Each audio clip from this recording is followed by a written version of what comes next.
Hey, what's going on everyone? Vega here for SerpentX Tech, and in this video I just want to see the performance uplift, or if there's a performance difference, just from upgrading the motherboard.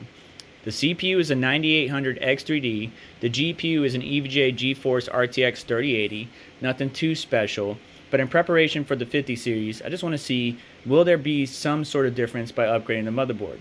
The current motherboards that we have in here is the B650 Aorus Elite AX, and then we're going to be upgrading to the X870E Aorus Pro.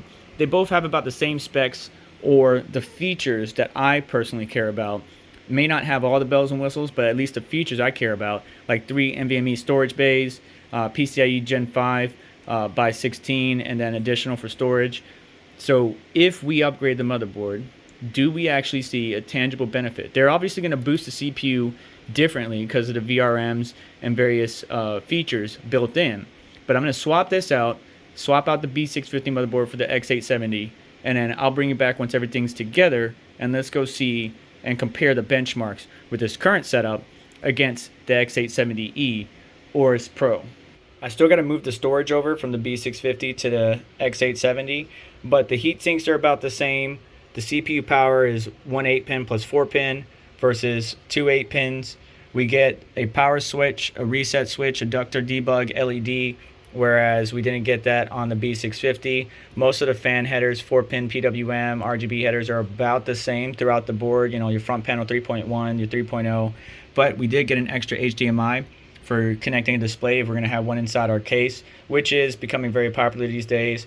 NVMe looks a lot better. For example, the heatsink on the B650 motherboard is very tiny, and we only have a thermal pad on the front, whereas there's no thermal pad on the back, and the latch is a little bit old school. And on the new guy, it's kind of like a swivel latch, very easy to remove this, and look at how big this heatsink is compared. And we do have thermal pads on both the back and top of the NVMe drive.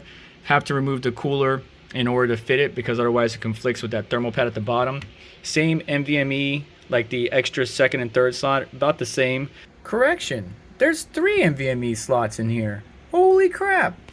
Underneath this heatsink, there's 3 compared to 2. They did make use of this area right here, because you can see there's some space there. There's a choke right there, but if they removed that or moved that around somewhere else in the motherboard, they gave you more space. Interesting.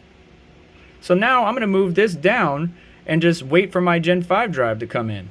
But the heatsink goes all the way down the motherboard on the X870 compared to the B650, and the same easy connect front panel IO tool that Gigabyte provides. On the rear IO, we do got an easy or quick disconnect Wi-Fi versus the threaded connection on the B650, but we did lose some Type A ports, or USB Type A on the back. You can see I got one Type C, a bunch of Type A, 2.5 gig NIC.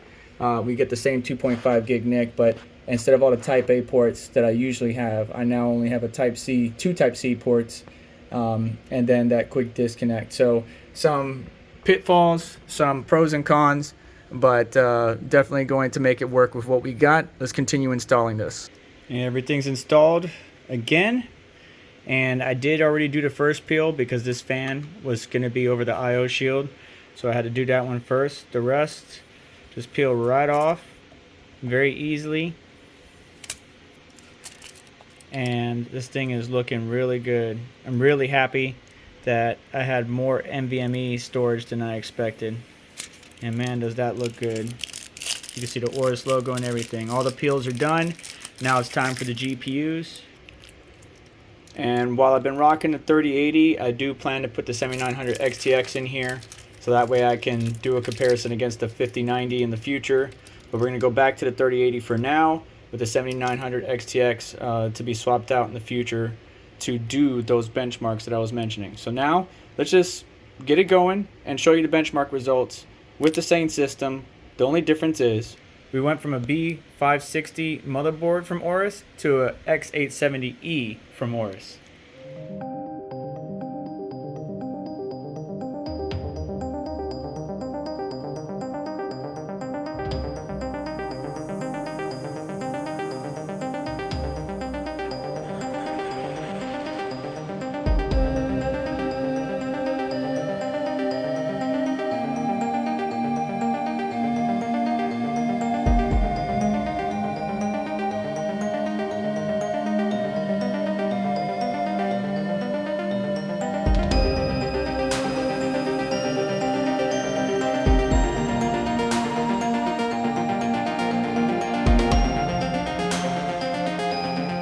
So in summary, it seems that the 9800 X3D has a little bit extra headroom to just perform a little bit better with the X870 motherboard compared to the B650. Even though I locked down everything, the only thing I adjusted was the memory to run XMP Profile 1.